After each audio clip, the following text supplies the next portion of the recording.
Hello friends, welcome to study smart way. आज आप सभी लोगों के लिए बाल मनोविज्ञान से संबंधित 30 क्वेश्चंस लेकर आए हैं जो आपके सुपर टेट, यूपी टेट और सी टेट के लिए बहुत ही ज़्यादा इम्पॉर्टेंट हैं। जो भी लोग सी टेट, यूपी टेट और सुपर टेट की तैयारी कर रहे हैं वो लोग बिल्कुल भी देखना ना भूलें। ये सभी प्रश्न आपके एग्ज़ाम में पूछे जाने वाले हैं, इसलिए इनको ध्यान से देखिएगा और अपना कॉपी पेन लेकर बैठिएगा। प्रत्येक प्रश्न आपका 1 नंबर का है, तो कुल प्रश्न 30 प्रश्न 30 नंबर के हैं, इसलिए अपनी मार्किंग भी आप सभी लोग साथ ही साथ करते चलें। देखते हैं आपकी पढ़ाई किस हद तक अच्छी हो रही है। आप सभी लोग वीडियो के अंत में कमेंट बॉक्स में बताइएगा कि आपने 30 में से कितने अटेम्प्ट सही किए हैं। तो चलिए शुरू करते हैं आज की क्लास को। आज की क्लास का पहला प्रश्न आपके सामने दिया गया है। सीखना है, सीखना क्या है?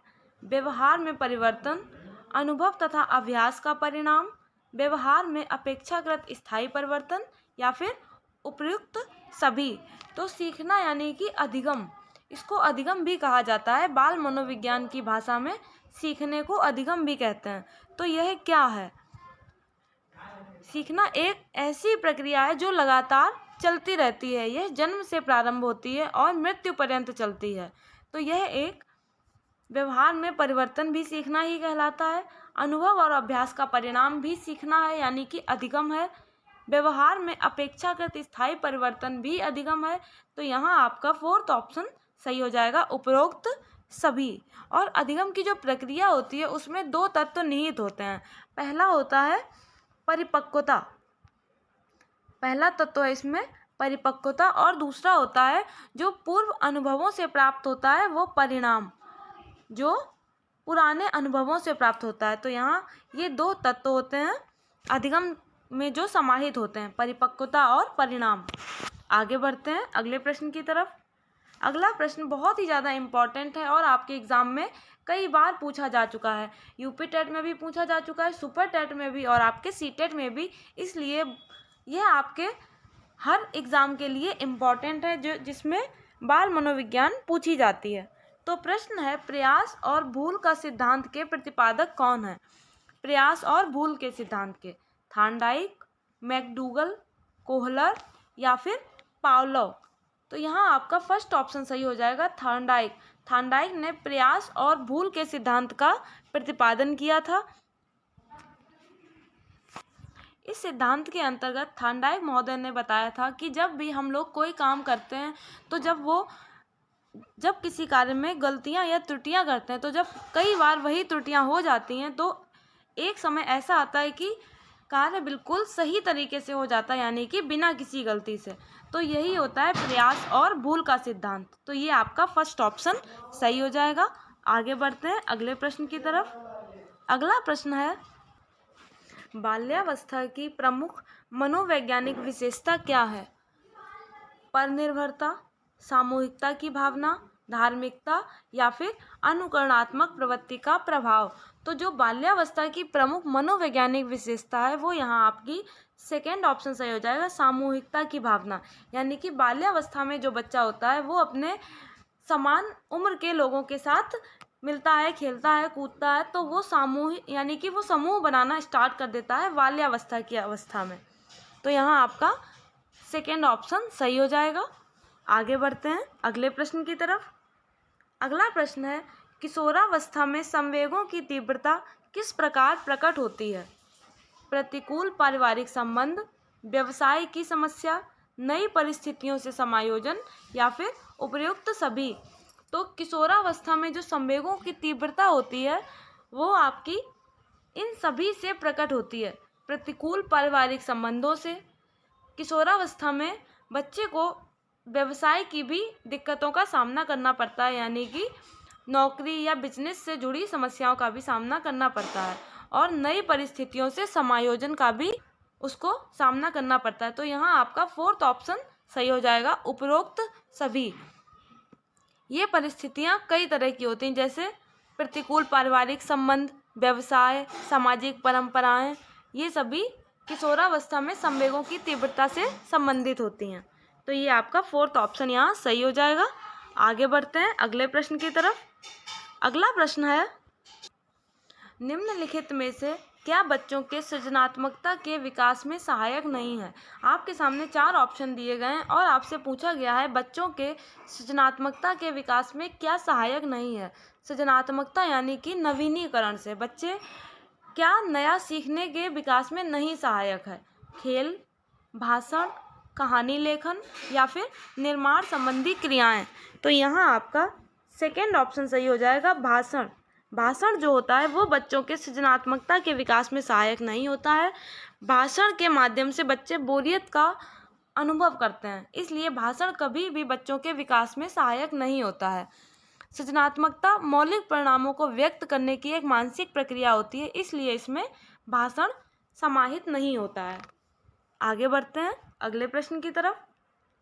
अगला प्रश्न है, विकास के मनोसामाजिक सिद्धांत का प्रतिपादन किसने किया। एरिक्सन ने, फ्राइड ने, कोहलर ने या फिर पाटन ने। तो क्या पूछा गया है, विकास के मनोसामाजिक सिद्धांत का प्रतिपादन किसने किया है। तो यहाँ आपका फर्स्ट ऑप्शन सही हो जाएगा, एरिक्सन ने। एरिक्सन ने विकास के मनोसामाजिक सिद्धांत का प्रतिपादन किया है। इस सिद्धांत के अनुसार इन्होंने बताया है बच्चे के माता और पिता दोनों से ही नैतिक नियमों को सीखते हैं। जो मनोसामाजिक सिद्धांत है इसके अंतर्गत इन्होंने बताया है जो बच्चे होते हैं वो माँ और पिता दोनों के ही नैतिक नियमों से सीखते हैं। तो यहाँ आपका ये फर्स्ट ऑप्शन सही हो जाएगा, विकास के मनोसामाजिक सिद्धांत का प्रतिपादन एरिक्सन ने किया है। आगे बढ़ते हैं अगले प्रश्न की तरफ। अगला प्रश्न है, सीखना क्या है। तो अभी आपको बताया सीखना व्यवहार में परिवर्तन भी है, अनुभव और अभ्यास का परिणाम भी है, व्यवहार में अपेक्षाकृत स्थायी परिवर्तन भी है। तो यहाँ आपका फोर्थ ऑप्शन सही हो जाएगा, उपरोक्त सभी। आगे बढ़ते हैं अगले प्रश्न की तरफ। अगला प्रश्न है, सामान्य पुरुष में XY गुणसूत्र होते हैं जबकि सामान्य महिला में होते हैं। सामान्य पुरुष में XY गुणसूत्र होते हैं तो सामान्य महिला में कौन से गुणसूत्र पाए जाते हैं। XX गुणसूत्र, XY गुणसूत्र, XXX गुणसूत्र या फिर X गुणसूत्र। तो यहाँ आपका फर्स्ट ऑप्शन सही हो जाएगा, XX गुणसूत्र। ये सामान्य महिला में पाए जाते हैं और इन्हीं गुणसूत्रों से लिंग का निर्धारण किया जाता है। मेल और फीमेल का इन्हीं के माध्यम से निर्धारण किया जाता है, इन्हीं गुणसूत्रों के माध्यम से, XX और XY। आगे बढ़ते हैं अगले प्रश्न की तरफ। अगला प्रश्न है, कौशल सीखने की पहली अवस्था है। कौशल सीखने का पहला चरण क्या है। यथार्थता, कल्पनाशीलता, समन्वय या फिर अनुकरण। तो यहाँ आपका फोर्थ ऑप्शन सही हो जाएगा, अनुकरण। कौशल सीखने का जो पहला चरण होता है वो अनुकरण होता है। अनुकरण के द्वारा ही बच्चा किसी कार्य को करने का प्रयास करता है, यानी कि उस कार्य को करने में जो उत्पन्न समस्याएं होती हैं उनको समझने का प्रयास करता है। अनुकरण यानी कि नकल। आप लोगों ने देखा होगा, आपके आसपास आपके घरों में बच्चे होंगे तो आपने देखा होगा कि बड़े जैसा कार्य करते हैं ठीक उसी तरह बच्चे उनकी नकल करने की कोशिश करते हैं। तो यही कौशल सीखने की पहली अवस्था होती है। जिस तरह से घर में बड़े या आपके आसपास जो बड़े लोग जिस तरह का व्यवहार करते हैं बच्चे भी उसी तरह का अनुकरण करते हैं। तो ये आपका फोर्थ ऑप्शन सही हो जाएगा। आगे बढ़ते हैं अगले प्रश्न की तरफ। अगला प्रश्न है, वैयक्तिक विभिन्नता का क्या अर्थ है। वैयक्तिक विभिन्नता, दो व्यक्तियों में शारीरिक भिन्नता होना। कोई दो व्यक्ति शारीरिक, मानसिक योग्यता और सर्वांगात्मक दशा में समान और एक जैसे नहीं होते हैं। कोई दो व्यक्ति शारीरिक और मानसिक योग्यता में समान और एक जैसे होते हैं या फिर उपरोक्त में से कोई नहीं। तो जो वैयक्तिक भिन्नता होता है कोई भी दो व्यक्ति शारीरिक और मानसिक योग्यता में एक समान और एक जैसे नहीं होते हैं। तो यहाँ आपका सेकेंड ऑप्शन सही हो जाएगा। हर व्यक्ति एक दूसरे से भिन्न होता है और एक दूसरे से हर किसी में अलग अलग दक्षताएं पाई जाती हैं, इसलिए कोई भी दो व्यक्ति कभी भी एक जैसे एक समान व्यवहार नहीं कर सकते हैं। तो यहाँ आपका सेकेंड ऑप्शन सही हो जाएगा। आगे बढ़ते हैं अगले प्रश्न की तरफ। सीखने की प्रक्रिया को प्रभावित करने वाले कारक हैं। सीखने की प्रक्रिया को कौन से कारक प्रभावित करते हैं? अनुकरण, प्रशंसा एवं निंदा, प्रतियोगिता या फिर ये सभी। तो यहाँ आपका फोर्थ ऑप्शन सही हो जाएगा, ये सभी। सीखने की जो प्रक्रिया होती है उसको ये सभी कारक प्रभावित करते हैं। अनुकरण, प्रशंसा और निंदा और प्रतियोगिता, ये सभी कारक सीखने की प्रक्रिया को प्रभावित करते हैं। इनके अलावा भी कई कारक हैं, जैसे वातावरण, आनुवांशिकता, अभिप्रेरणा, सीखने की इच्छा, ये सभी आप लोग नोट कर लीजिएगा। आगे बढ़ते हैं अगले प्रश्न की तरफ। अगला प्रश्न है, शिक्षण प्रक्रिया में निम्नलिखित में से किसका भली प्रकार ध्यान रखना चाहिए? विद्यार्थियों में सक्रिय सहभागिता, अनुशासन और नियमित उपस्थिति, गृहकार्य की जांच में लगन या फिर विषय वस्तु का कठिनाई स्तर। तो शिक्षण प्रक्रिया में जो किस चीज़ का सबसे ज़्यादा ध्यान रखना चाहिए, तो वो होता है आपका फर्स्ट ऑप्शन, यानी कि विद्यार्थियों की सक्रिय सहभागिता। तो जब क्लास में शिक्षक और छात्र का संवाद होता है, इससे कि जो शिक्षण कार्य होता है वो अच्छी तरह से चलता रहेगा और बच्चों को अधिगम सीखने में किसी तरह की कोई दिक्कत नहीं रहेगी। तो बच्चों का और अध्यापक का, यानी कि शिक्षक का आपस में वार्तालाप होना बहुत ही ज़्यादा ज़रूरी है। तो यहाँ आपका फर्स्ट ऑप्शन सही हो जाएगा, विद्यार्थियों की सक्रिय सहभागिता। आगे बढ़ते हैं।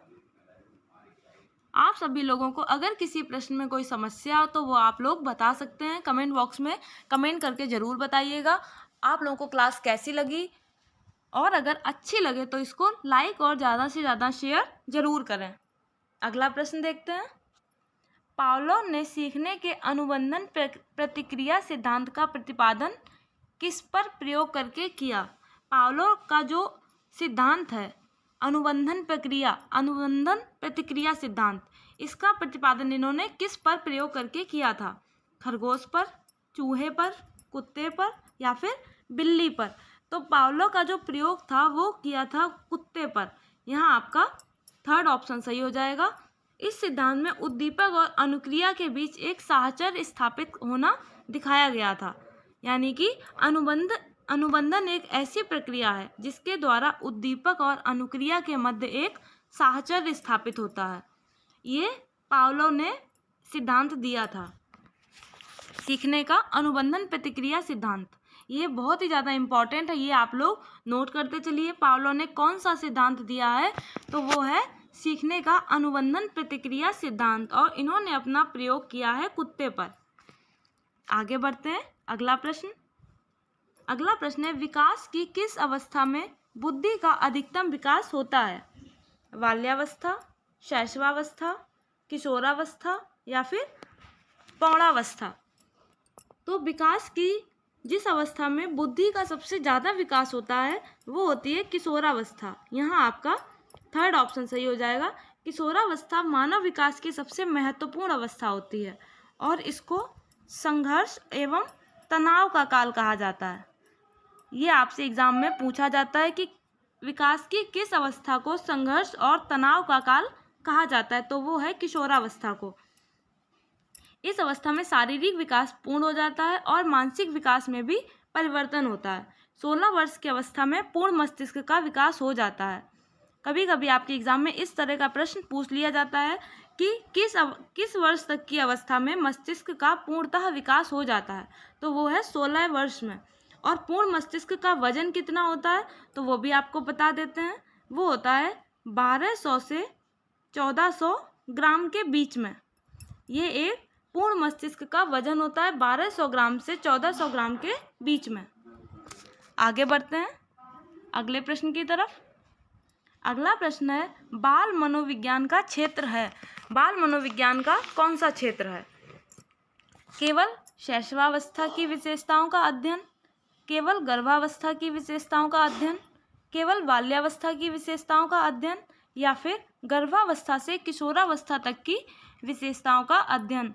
तो यहाँ आपका फोर्थ ऑप्शन सही हो जाएगा। बाल मनोविज्ञान का जो क्षेत्र होता है वो गर्भावस्था से लेकर किशोरावस्था तक की विशेषताओं का अध्ययन उसमें किया जाता है। मनोविज्ञान में मानव व्यवहार का अध्ययन होता है। इसी तरह बाल मनोविज्ञान में बालक के व्यवहार में परिवर्तन को विश्लेषित करके उसका अध्ययन किया जाता है। तो यहाँ आपका ये 4th ऑप्शन सही हो जाएगा। बाल मनोविज्ञान में गर्भावस्था से किशोरावस्था की विशेषताओं का अध्ययन किया जाता है। आगे बढ़ते हैं अगले प्रश्न की तरफ। अगला प्रश्न है, मनोविज्ञान के अनुसार बाल विकास की कौन सी अवस्था सबसे जटिल है? सबसे कठिन अवस्था कौन सी होती है बाल विकास के मनोविज्ञान के अनुसार? शैशवावस्था, किशोरावस्था, बाल्यावस्था या फिर इनमें से कोई नहीं? तो जो सबसे जटिल अवस्था कही जाती है वो कौन सी कही जाती है? तो यहाँ आपका 2nd ऑप्शन सही हो जाएगा, किशोरावस्था। अभी आपको बताया सबसे महत्वपूर्ण अवस्था भी यही होती है और सबसे जटिल अवस्था भी यही होती है, किशोरावस्था, जिसको कि संघर्ष और तनाव का काल भी कहा जाता है। यहाँ आपका ये 2nd ऑप्शन सही हो जाएगा। आगे बढ़ते हैं अगले प्रश्न की तरफ। अगला प्रश्न है, मानव विकास की वह अवस्था जिसे सुनहरी अवस्था कहा जाता है, कौन सी सुनहरी अवस्था के नाम से किस अवस्था को जाना जाता है? शैशवावस्था, बाल्यावस्था, किशोरावस्था या फिर प्रौढ़ावस्था? तो ये आपका 3rd ऑप्शन सही हो जाएगा, किशोरावस्था। किशोरावस्था से आपको अभी 3 क्वेश्चन बताए गए हैं। किशोरावस्था में शारीरिक विकास लगभग पूर्ण हो जाता है और मानसिक मस्तिष्क का विकास भी पूरा हो जाता है किशोरावस्था में। किशोरावस्था को संघर्ष तथा तनाव का काल कहा जाता है। किशोरावस्था को सुनहरी अवस्था भी कहा जाता है और किशोरावस्था को सबसे जटिल अवस्था भी कहा जाता है। मनोविज्ञान की भाषा में जो सबसे जटिल अवस्था होती है वो किशोरावस्था होती है और सुनहरी अवस्था भी किशोरावस्था ही कही जाती है। तो यहाँ आपको याद रखना है, ये सभी चीज़ों को नोट करते चलिए, जिससे कि आपको एग्ज़ाम टाइम रिवीजन करने में कोई दिक्कत ना हो और आप हर टॉपिक को अच्छी तरह से रिवाइज कर सकें। आगे बढ़ते हैं अगले प्रश्न की तरफ।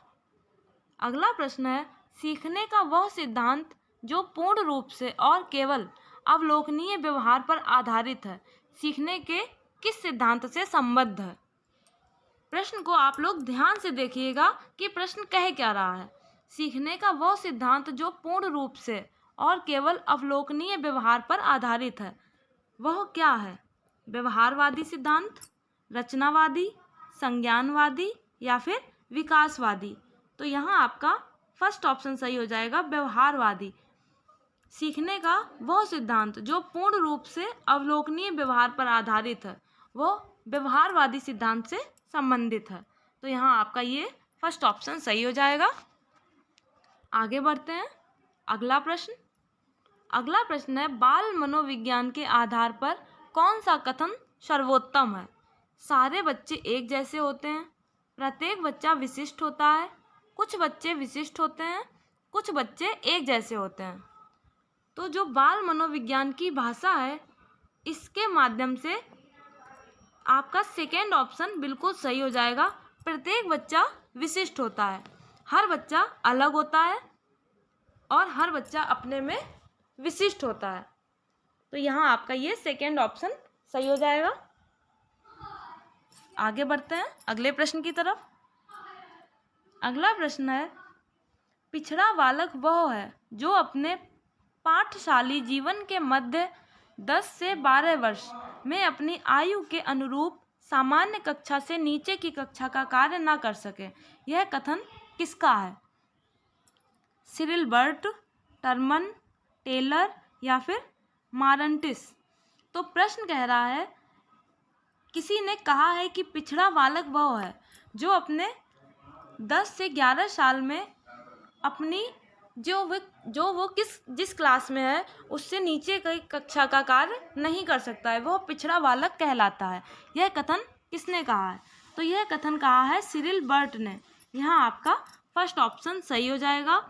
बर्ट ने कहा है कि जिस बालक की बौद्धिक उपलब्धि 85 से कम होती है, किससे कम? 85 से कम होती है, उसे पिछड़ा बालक कहा जा सकता है। तो ये आपका 1st ऑप्शन यहाँ पर सही हो जाएगा। आगे बढ़ते हैं अगला प्रश्न। अगला प्रश्न है, सिरिल बर्ट के अनुसार पिछड़े बालकों की बुद्धि लब्धि कितनी होती है? सिरिल बर्ट के अनुसार 120 से कम, 120 से अधिक, 85 से कम, 120 से कम या फिर इनमें से कोई नहीं। तो अभी आपको बताया कि सिरिल बर्ड का मत है कि जिन बालकों की बुद्धि लब्धि 85 से कम होती है वे पिछड़े बालक कहे जाते हैं। तो यहाँ आपका सेकेंड ऑप्शन सही हो जाएगा। आगे बढ़ते हैं। अगला प्रश्न, शर्म तथा गर्व जैसी भावना का विकास किस अवस्था में होता है? शैशवावस्था में, बाल्यावस्था में, किशोरावस्था में या फिर वृद्धावस्था में? तो संवेगात्मक विकास की दृष्टि से बाल्यावस्था सर्वाधिक महत्वपूर्ण और अनोखा काल कहा जाता है। कौन सा? बाल्यावस्था। तो इसी अवस्था में शर्म और गर्व जैसी भावना का विकास होता है। तो यहाँ आपका सेकेंड ऑप्शन सही हो जाएगा। बालक में मूल संवेगात्मक लक्षण जो होते हैं जैसे शर्म, गर्व, उत्साह, ये सभी इसी काल में उत्पन्न हो जाते हैं। तो यहाँ आपका ये सेकेंड ऑप्शन सही हो जाएगा। आगे बढ़ते हैं अगले प्रश्न की तरफ। अगला प्रश्न, किस मनोवैज्ञानिक के अनुसार विकास एक सतत और धीमी प्रक्रिया है? कोलेसनिक, पियाजे, स्किनर या फिर हरलॉक? तो विकास एक सतत और धीमी प्रक्रिया है, यह कहा था स्किनर ने। यहाँ आपका थर्ड ऑप्शन सही हो जाएगा। स्किनर के अनुसार विकास एक सतत और धीरे धीरे चलने वाली प्रक्रिया है और अंततः यह पूर्णता को प्राप्त होती है, यह कहा था स्किनर ने। इस वाक्य को आप लोग नोट कर लीजिएगा। कभी कभी एग्जाम में यही वाक्य लिख दिया जाता है और पूछा जाता है यह किसने कहा। तो याद रखिएगा, विकास सतत चलने वाली एक प्रक्रिया है जो धीरे धीरे चलती है और अंततः पूर्णता को प्राप्त करती है, यह कहा था स्किनर ने। आगे बढ़ते हैं। अगला प्रश्न है, पिछड़े बालक ऐसे बच्चे हैं जिनके सीखने की गति धीमी हो, बुद्धि लब्धि का स्तर 80-90 हो, मानसिक रूप से अस्वस्थ और असमायोजित व्यवहार करते हो या फिर उपरोक्त सभी। तो पिछड़े बालकों के अंतर्गत वे सभी बच्चे आ जाते हैं जो अपनी स्कूली कक्षा से एक नीचे की कक्षा की समस्या को हल करने में अक्षम होते हैं, यानी कि नहीं कर पाते हैं वो हल। ऐसे बच्चे पिछड़े बच्चे कहलाते हैं। तो यहाँ आपका फोर्थ ऑप्शन सही हो जाएगा। जिनकी बुद्धि लब्धि 80-90 से नीचे होती है या इसके मध्य होती है, इनको समायोजन करने की समस्या का सामना करना पड़ता है, ऐसे बच्चे पिछड़े बच्चों की श्रेणी में आते हैं। तो यहाँ आपका ये फोर्थ ऑप्शन सही हो जाएगा। आगे बढ़ते हैं। अगला प्रश्न है, अधिगम का व्यवहारिक सिद्धांत निम्न है। संबंध प्रतिक्रिया का सिद्धांत, स्किनर का क्रिया प्रसूत अधिगम का सिद्धांत, प्रबलन सिद्धांत या फिर उपरोक्त सभी। तो अधिगम का जो व्यवहारिक सिद्धांत के अंतर्गत आते हैं उसमें स्किनर का क्रिया प्रसूत सिद्धांत, संबंध प्रतिक्रिया सिद्धांत और प्रबलन सिद्धांत, ये तीनों ही आते हैं। तो यहाँ आपका फोर्थ ऑप्शन सही हो जाएगा। ये सभी अधिगम के व्यवहारिक सिद्धांत के अंतर्गत आते हैं। आगे बढ़ते हैं। अगला प्रश्न है, सीखना व्यवहार में उत्तरोत्तर सामंजस्य की प्रक्रिया है, यह कथन किसका है? क्रो एवं क्रो, पियाजे, स्किनर या फिर कोहलर? तो स्किनर के अनुसार सीखना व्यवहार में उत्तरोत्तर सामंजस्य की प्रक्रिया है, यहाँ आपका थर्ड ऑप्शन सही हो जाएगा। स्किनर ने अधिगम के लिए एक सिद्धांत दिया है जिसका नाम है क्रिया प्रसूत अनुबंधन का सिद्धांत, ये दिया है स्किनर ने। ये नोट कर लीजिएगा, कई बार एग्जाम में पूछ लिया जाता है और अक्सर लोग कन्फ्यूजन में गलत करके चले आते हैं। आगे बढ़ते हैं। अगला प्रश्न है, प्रतिभाशाली बालकों में निम्न विशेषता होती है। प्रतिभाशाली बच्चों में कौन कौन सी विशेषताएं होती हैं? अधिक महत्वाकांक्षा, बुद्धि लब्धि 110 से अधिक, विस्तृत शब्दकोश और उपर्युक्त सभी। तो जो प्रतिभाशाली बालक होते हैं उनमें ये सभी विशेषताएं पाई जाती हैं। तो यहाँ आपका फोर्थ ऑप्शन सही हो जाएगा। इसके अलावा भी जो इम्पोर्टेंट विशेषताएं होती हैं जैसे कि अनुशासन प्रिय होते हैं प्रतिभाशाली बालक, उच्च व्यक्तित्व वाले होते हैं और ज्ञानेंद्रियों का शीघ्र विकास इनमें हो जाता है। तो इस तरह की विशेषता वाले जो बच्चे होते हैं वो प्रतिभाशाली बालकों की श्रेणी में आते हैं। तो यहाँ आपका ये 4th ऑप्शन सही हो जाएगा। आगे बढ़ते हैं। अगला प्रश्न है, प्रतिभाशाली बालक वह है जो अपने उत्पादन की मात्रा, दर तथा गुणवत्ता में विशिष्ट होता है। यह कथन किसने दिया है? टर्मन एवं ओडन द्वारा, कैरल एवं मार्टिन्स द्वारा, R.W. टेलर द्वारा, या फिर इनमें से कोई नहीं।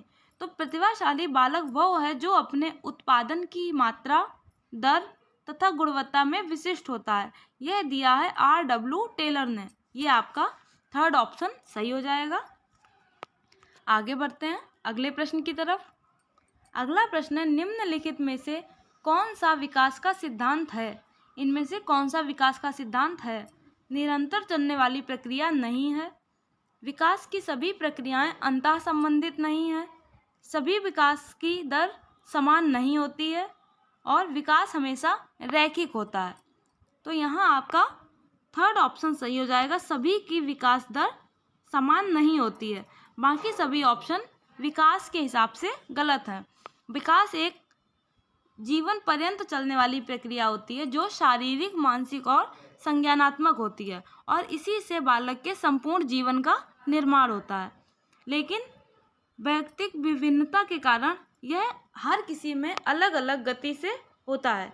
यानी कि विकास होता सभी में होता है, लेकिन सभी की गति किसी की थोड़ी कम होती है तो किसी की थोड़ी ज़्यादा। इसलिए यहाँ आपका 3rd ऑप्शन सही हो जाएगा। सभी की विकास दर समान नहीं होती है। आगे बढ़ते हैं अगले प्रश्न की तरफ। अगला प्रश्न है, शैशवावस्था की मुख्य विशेषता क्या नहीं है? यहाँ बोला गया है क्या नहीं है। सीखने की प्रक्रिया से तीव्रता, जिज्ञासा की प्रवृत्ति, अनुकरण द्वारा सीखने की प्रवृत्ति और चिंतन प्रक्रिया। तो शैशवावस्था की जो उम्र होती है उसमें क्या विशेषता नहीं है? तो यहाँ आपका 4th ऑप्शन सही हो जाएगा। चिंतन की प्रक्रिया कभी भी शैशवावस्था की श्रेणी में नहीं आती है। शैशव काल का जो बच्चा होता है वो चिंतन करना नहीं जानता है, इसलिए ये ऑप्शन पूर्णतः गलत है। यानी कि ये कभी भी शैशवावस्था की विशेषता नहीं हो सकती है।